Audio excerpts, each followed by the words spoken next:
19th Galaxy, an original virtuoso piece written by our guest today, composer, pianist Reginald Robinson. Welcome to Black Muse, Reginald. Thank you for having me. It is such an honor to get a chance to spend some time with you. And let's talk a little bit about the 19th Galaxy. That is a remarkable piece. It's a piece that you wrote in homage to many of the early jazz musicians. Yes. Pioneers. Who are some of the ones that we could hear? Here, Fats Waller. From Fats Waller, it goes directly to Jelly Roll Morton. So, from Jelly Roll Morton, it goes to Joe Jordan. So it's like.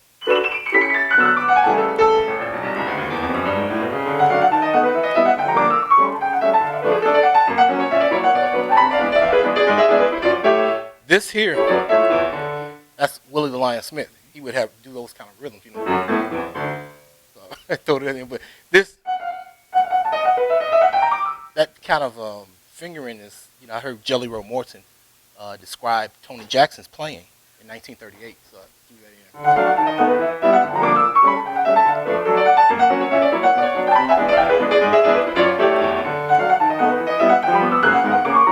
that in. Here.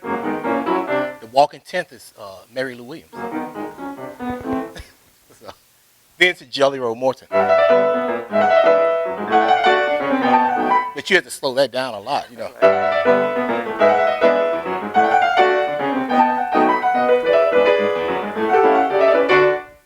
Jelly Roll Morton. Then Art Tatum, he had this way of putting a passage in, a run where it sounded like it could be out of time, but it was always on beat, you know. So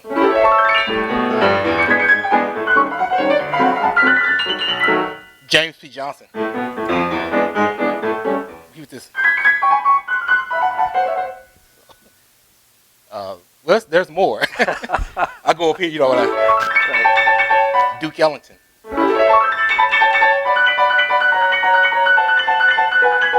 From Duke Ellington, it goes to Spencer Williams.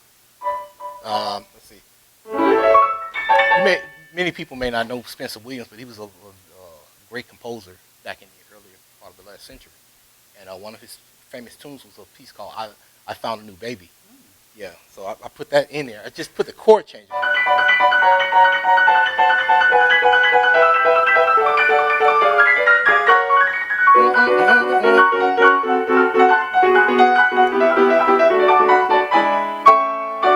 And that phrase is that comes. I was thinking of Charles Luckiett Roberts. Yeah, he was a great stride pianist who he predated James P. Johnson and guys like that. But he was more so closer in age to U.B. Blake. Yeah, those were like the original stride players in New York. Not very often when you think of U.B. Blake, when we think of ragtime music, but you've just given us a history of all these major artists. Yeah. And you talked about most of these artists spent some time in New York, particularly in Harlem, around the turn of the century. Is that fair to say, early? I would say around the turn of the century, there were musicians, and the black musicians were in Harlem, but there were a lot of the ragtime music was really being shaped in the Midwest. Yeah, around that time. Not to say there was no musicians in Harlem, but there was like the people like Scott Joplin and Tom Turpin. They were all in the Midwest, you know. Yeah, Louis Chauvin and those guys. Yeah. You know, you are known around the world as the leading proponent of ragtime music. And can you tell me, how did this journey, this wonderful musical experience start for you? When did you get an interest in ragtime music? Kind of started before I knew it. I think I had a liking for music, and it was my auntie who reminded me around 1979 that I was drawn to the electronic organ that she purchased. Yeah, and I totally forgot about this. And to me, it seemed magical to be able to. I saw her play one day. She sits down and makes these keys come to life. You know, music comes from the keys.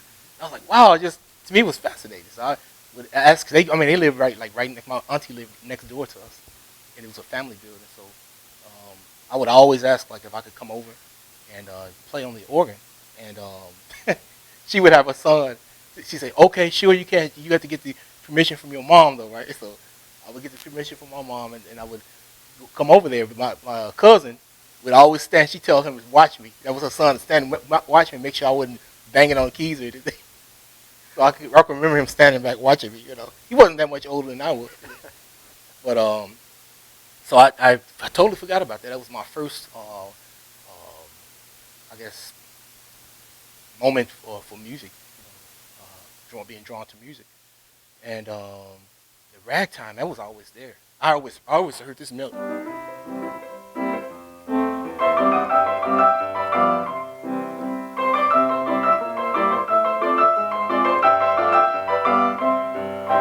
I mean, I grew up hearing that on the ice cream truck, so I never knew what it was, but I just, I knew it was music I liked. I didn't really think anything of it, but it's just, I didn't think it was anything special I wanted to play or anything. So when I heard it I don't want to get ahead of myself because my brother started listening to old music around 1983, 84, around that time. Everybody was listening at that time. Was listening to Prince and Michael Jackson. Of course, we were listening to that. How old were you? Around that time, I was around 11. But I heard him. I heard my brother listening to his music, and he started gravitating towards big band music. People like Glenn Miller and Tommy Dorsey and Artie Shaw and people like that. And at that time we lived in the Austin neighborhood on the west side. So are you a native I am. Chicago? I am, yeah. And west side. Yeah, yep. So I became familiar with this music. These were like some of the musicians he was listening to on the old time radio broadcast. Right along with Jimi Hendrix. He was listening to Jimi Hendrix as well. So after a while, I really started appreciating this music. I could see that it was people took it serious back then, and so that was my introduction to the old. Really, I'll say to the old music, starting to take a liking to it. And one day we had an assembly. This was some years later, about 1986. School had an assembly. I was at Robert Emmett Elementary School on the west side, and musicians came to my school. There was a group of musicians, about 5 musicians, and they put on a show called From Bach to Bebop. And it was about 5 musicians. I was excited because they told us about it the week before, and we got like the flyers program. I think it was going to be on the next Friday. This was 1986. I think it was around maybe in like September, October, and so I was excited because I was listening to all this big band music, and I was just excited to see. I wanted to see the brass. I remember thinking that, like, man, I want to see how the brass looks like. This is like these are like a real band is coming, And I don't think the other children in school, I don't think they cared about that. But in my mind, I was thinking about this, because I had also discovered there was a group in that same area from listening to the radio.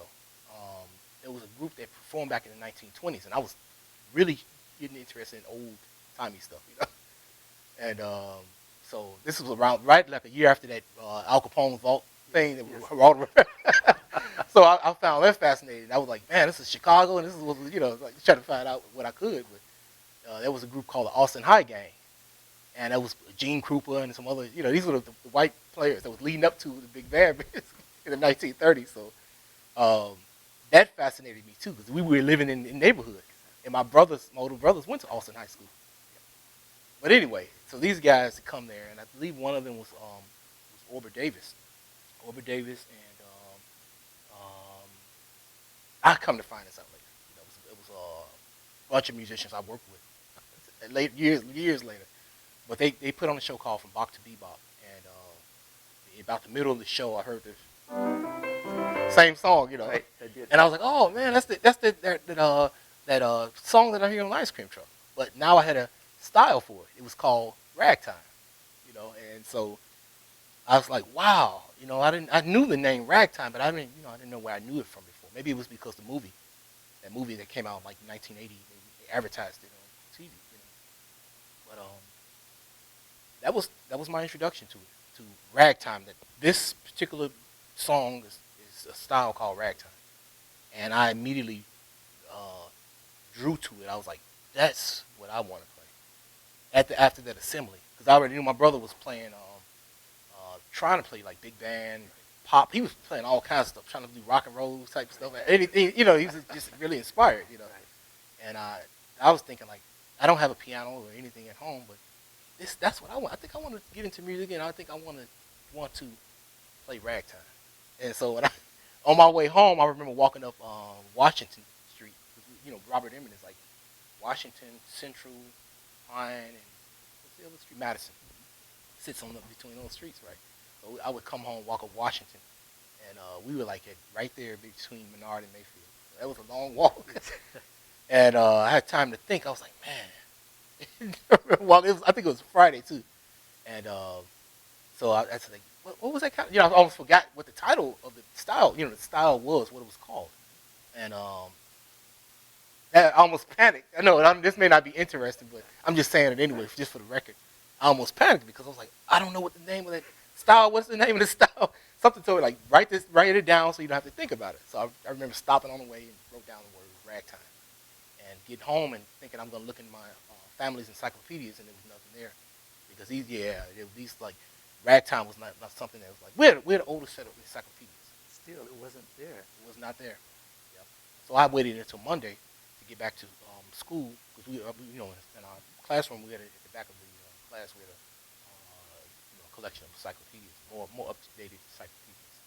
So I was able to look there and find ragtime, and from there, ragtime said see Scott Joplin, and I was like, who is Scott Joplin? I don't even know if his name was mentioned in that assembly. Yeah, because I think they were really just trying to move on to the next thing. But so I discovered Scott Joplin looking in the encyclopedia, and I was like, wow. He mentioned this is his songs, the Entertainer, and they said his most famous piece was a Maple Leaf Rag, and I was thinking maybe that piece that I heard, maybe that's Maple Leaf Rag. I was thinking that for a while, Right. and but it also mentioned in that encyclopedia that his music had been featured in a movie called The Sting, and then I recalled that. I was like, oh, okay. I remember hearing about this thing. That was something my parents watched, but I never cared about it. And so did you search out? I mean, did you want to find out more of his music then? Oh yeah, I was. So how did you do? How did you go about finding? Man, it was not having any money. The thing was, the only thing I could do was search the radio, and I tried to find music, Scott Joplin's music, on the same stations my brother was listening to. No luck, because they was like old time radio. So they went back to like the 1930s and 40s, and Jack Benny's radio show, all that kind of stuff. So I was like, kind of like, I didn't know where to go. I just started going to the library and getting books on ragtime, and one of those college stations. One day I was flipping the station. Back then we used to have a tape recorder, cassette tapes, and I had my tape recorder like on standby in case anything came on that I sounded like ragtime. I was ready, Right. And I remember that some band came on, some Dixieland band came on the radio, and they were playing some piece by Joe Jordan, and it was one of his I forget the name of the piece. I think that Teasing Rag. Yeah, and I was like, oh wow, that was ragtime, So that was a piece of ragtime music. So when you started, you played more than just Scott. As great as Scott Joplin was, you played other ragtime composers as well. Oh, not at that time. I was just discovering it. Okay. Yeah, I was discovering that music, and so the biggest revelation for me, the biggest book that revealed everything, was a book that we had in our school, in the library, school's library. That had it was something like the Negro and art and all this and it. I mean, everybody was in it. Bessie Smith. This is when I was introduced to all these artists all at once. Scott Joplin, James B. Johnson, U.B. Blake, and Noble Sissle. Everybody's pictures were in this book, including sculptures by artists of their time. So how did you make the connection? You are this young musician who wants to be a pianist, but you didn't have a piano. So how did you remedy that? Oh, I stayed on my parents. I was like immediately that day after the assembly, I got home and I was like bugging my mother, really my mom, because she was at home. My father would come in from work and lay down or whatever. But my mother, I was bugging her about how getting the piano. I was like, my older brother Bud, and like Bud, he got a guitar. And I'm like, man, I want a piano. My mom was like, well, I don't know if we can really afford that. So she eventually saw that I really was, really serious about wanting to play music, play the piano. So she eventually got me, well, it was a family keyboard, but it was like a little toy like this, like a Casio type thing.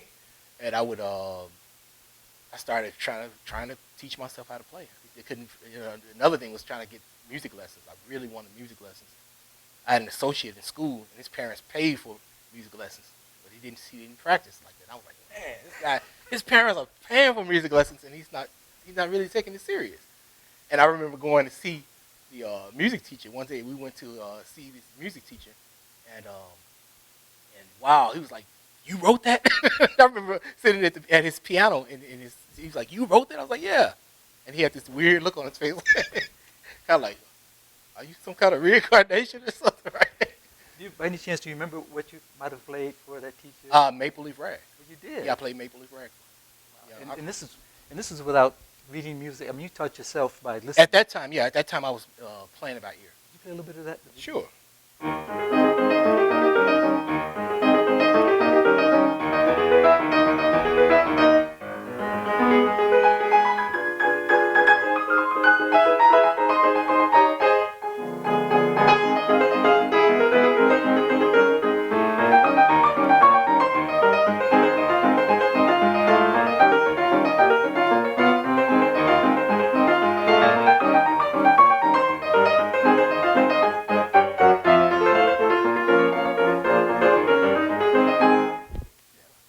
And you were in grammar school when you did this. Is that correct? Yes. Yeah. Okay. Yeah. So, Seventh grade. Actually 8th grade. Still, you were in grammar school, a young guy, hearing this music that you loved, and teaching yourself, and you just took to it. Remarkable. So, not only a remarkable pianist, but you started composing. Right. Yeah. In ragtime. I could just tell you that hearing the music of Scott Joplin, it just I started at the top. I'll say that I started, and I knew it then.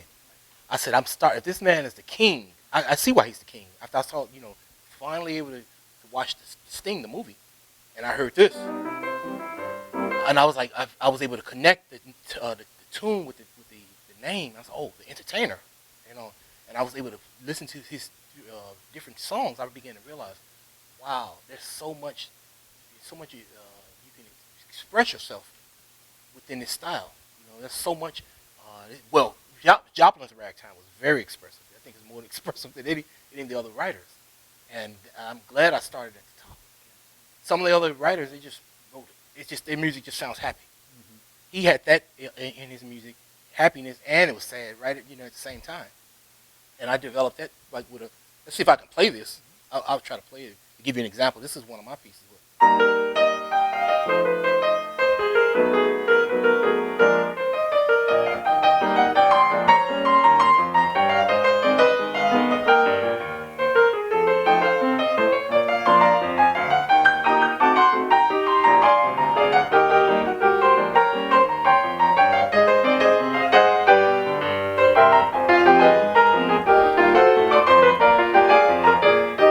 Something like a piece like that, it sounds happy, but actually it's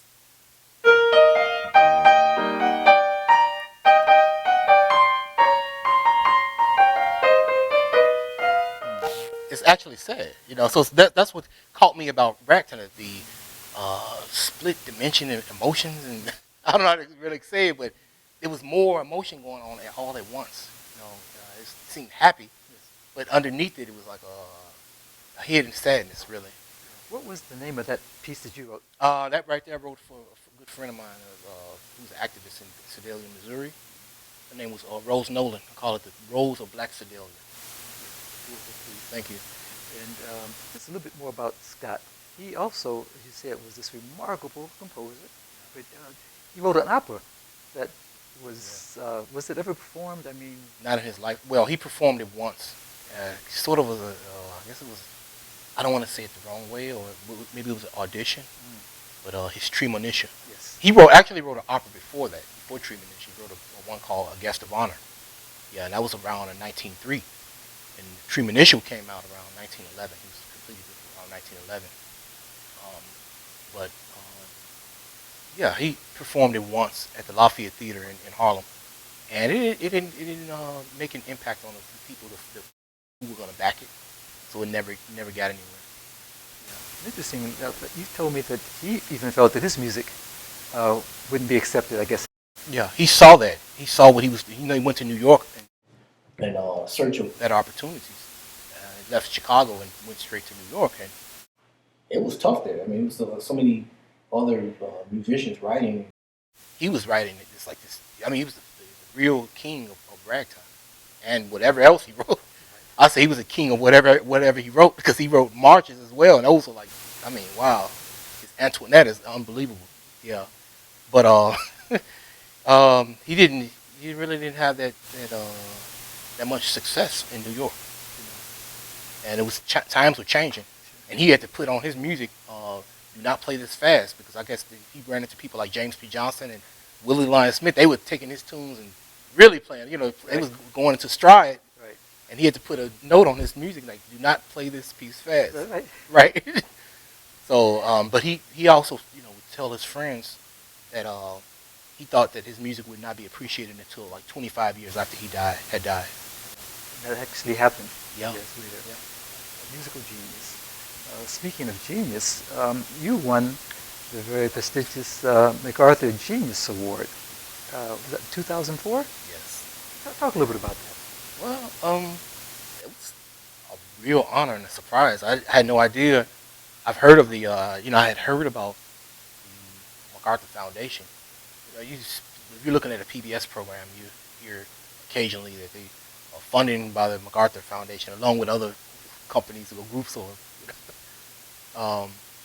and so they look at one day. I'm looking, and had been looking, trying to find work.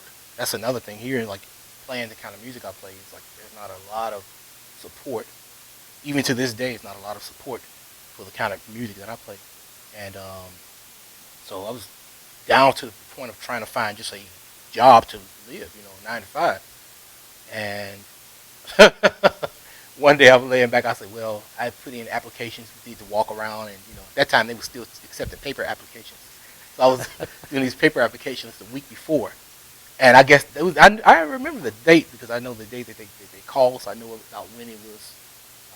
I was putting in these applications. It was in the 16th, 17th of September, 2004, somewhere within that week. I don't know what the first day of the week was, but I started putting my applications in. But by the next week, the Monday, that was the 20th, September 20th, I'm laying back on the bed, and I'm thinking, okay, which one am I going to follow up with, from last week, to see what they think. And I could hear the phone ring, and I'll get up and look. I'm like, oh, John D. and Catherine T.O., what is this? Okay. So I picked it up. I knew what, I'm going to pick it up. And, what are they calling me for? And right, so the guy on the other end said, my name is Dan Sokolow, and I am from the. I'm trying to remember exactly how he said. He's like, I'm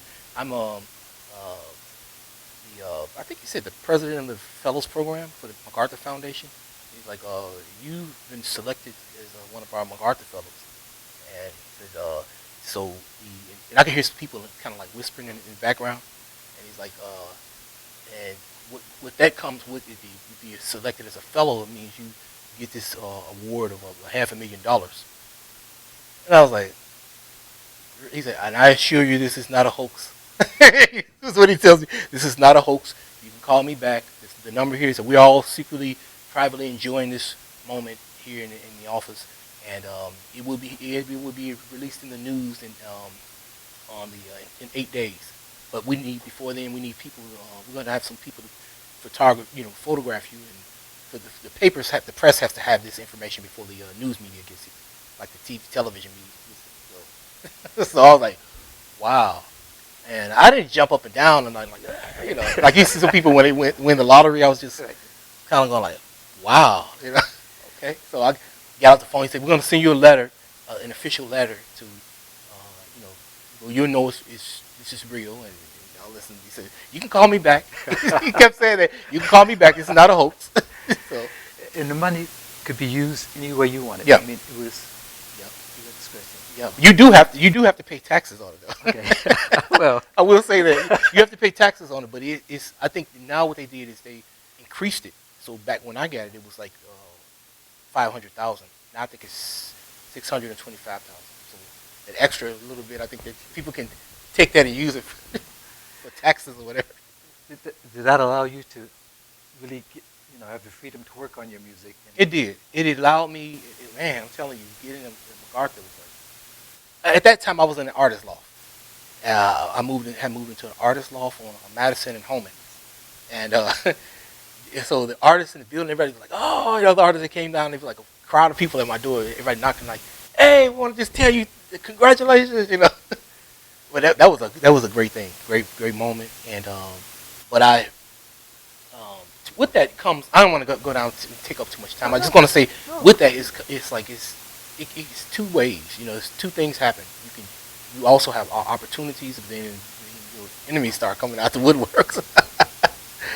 So a lot of people, like I remember after getting to Macarthur and going to doing a show where I'm in a lineup of other pianists and playing. We were all playing ragtime, and I'm like, man, for some reason it never felt like this before. Why everybody like they save me for last, right? And I got to follow all these guys, right? And for some reason, everybody was doing their top stuff. Everybody was fun, like George Gershwin, and I was like, oh wow, I got to follow this stuff, Right. And I guess they want to show me, are you a genius? All right, we'll see about that. But I came out and I played what I played, Yeah. Well, you deserve that, and you continue to write and continue to play. I've heard a lot of your compositions. Is there like a favorite one that you've composed even recently? 'Cause I know you write a lot. You're always writing. One of my favorites is a piece that I wrote in. Well, it's not recent, but I wrote it in 1995, and it's a piece called "Sweet Envy." I can play just a little.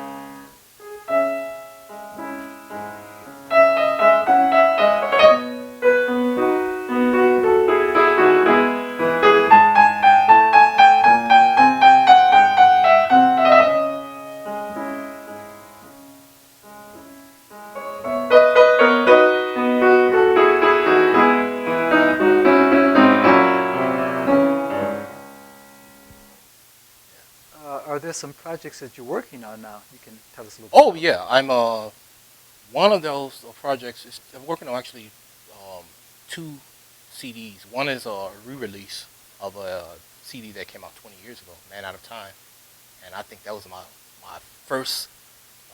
Well, it's the first CD of mine. I released 3 before for Delmar, but it was my first. It was my first self-release album, and the first album of all my originals. No cover songs. The previous ones always had like a Scott Joplin piece or a piece by some vintage ragtime writer, And I was thinking like, nah, this one I'm gonna put all of my original pieces on it. I think my pieces are just as interesting. Yes. So "Man Out of Time," which is it's in the original package design that I intended in 2002, but I didn't do that. Once I got the Macarthur Award, I kind of thought about it. I didn't pay for having the image like I wanted it to look, but I originally had a spaceman on it. Yeah, that's what the title was referring to, a time traveler. You were telling me about a piece that you're working with, I think an artist out of Texas? Oh, yeah. Right now I'm working on, we're in the beginning stages of it now, but it's going to be pretty big. We're honoring one of the ragtime classical black pianists, one of the great legends of American, music, John William Blind Boone, and he was in Columbia, Missouri. And so we're going to be doing some of his music that nobody's ever heard before. Right. Yeah. Can you share a little bit of something you're working with on that? Oh, I can do my best. Let me see if we. Sure, let's get This is a piece that he composed. I don't know what year it's from. It exists on piano roll. Maybe the sheet music will turn up in the research, but a piece that he wrote, probably in the 1890s, called Gavotte Chromatic, where he covers all of the keys.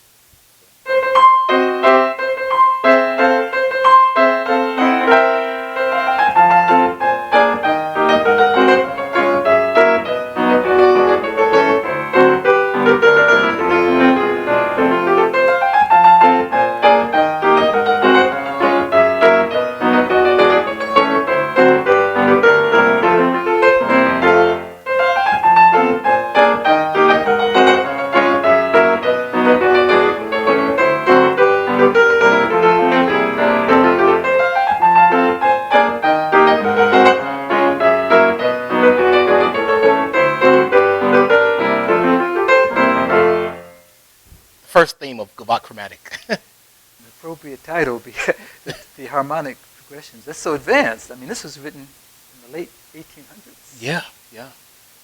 Boone was no joke. He was like, he was a monster on the piano. There's some piano rolls that exist of his, that he made in like 1912 when he came to Chicago and recorded for QRS. And it's phenomenal. It's his touch. In his concert programs though, he played Beethoven, and this is in his programs. Franz Liszt, and it was nothing to him. He could play this, hear his stuff, hear these tunes like once or twice, and he could play it note for note. Mistakes included. Got you. Yeah. Got you. Reginald, there's a place. You have a website, so we can go and find out more about some of your upcoming performances. Yes. And also purchase some of your music. Absolutely. ReginaldRRobinson.com. I cannot thank you enough for taking in some time to spend with us. Oh, you're welcome. This is a pleasure. Your beautiful music. We're honored, and we're going to continue to look out and listen for more of your music. And thank you. Is there anything you want us to know about Reginald Robinson before we wrap it up for today? Yes, I want to just say that I'm very dedicated to preserving black history, parts of black history that's really not known. And I've found some musicians that have been forgotten. There's one musician I'll name here. I'll never tell anyone, but I've come across his name. He was pretty big in Chicago. Robert Warfield. Yeah, and he had actually made produced some shows. I think he had I forget his collaborator, but he was one of the ragtime musicians that his brother was more well known than he is. Charles Warfield. Yeah, Charles Warfield is more associated with the blues and jazz, the early blues, like his piece, I Ain't Got Nobody. That one. This is Charles Warfield. I Ain't Got Nobody, and then what is his other piece? Baby, Won't You Please Come Home. Yeah, he wrote those among many other pieces. But the younger brother, Robert Warfield, wrote.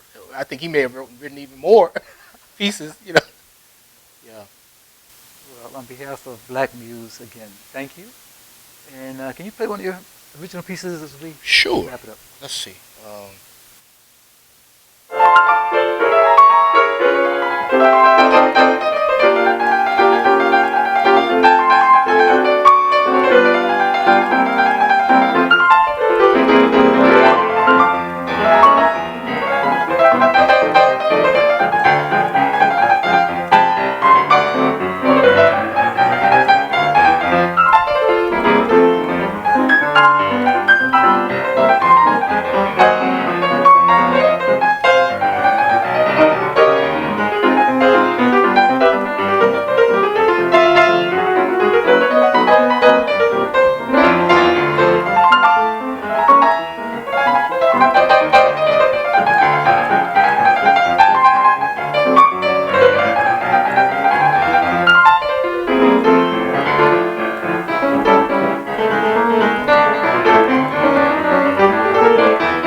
could have done it a lot better, but for the pauses, and then they come back immediately after. That is beautiful. Thank you, Reginald. You Man, you are. are a remarkable guy. Man, you're Thank you. remarkable. That's Now, if you beautiful. want to film anything else, like any cuts of anything else, I mean, I can add that. Do you think? No, we're good. I love what you did. I think it was just great, man. Okay. That was Let's good. do it. There's more. We have to do a part two, man. Okay. That is great. That was. Well, yeah. I've never heard anybody play like that. No, as I say, that's what, and the world needs to hear. Hopefully, we'll be able to help promote what you're doing and what you're doing. Yeah. And you, again, from a historic standpoint, it's invaluable because folks don't know about these artists, you know. And by the same token, they don't know about you. And we need to know this, you know. And I think it's great. We're talking about Black History Month. This should be done all the time. We know that. This is the kind of music. Can I do one more thing? For you, can you record? I'm gonna try to do another bit so you can have more to work with Yeah, the can you last do that? piece I played. Sure. Okay. I don't think I played that all day. Please, man.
It's remarkable, man. That is beautiful. Thank man. you.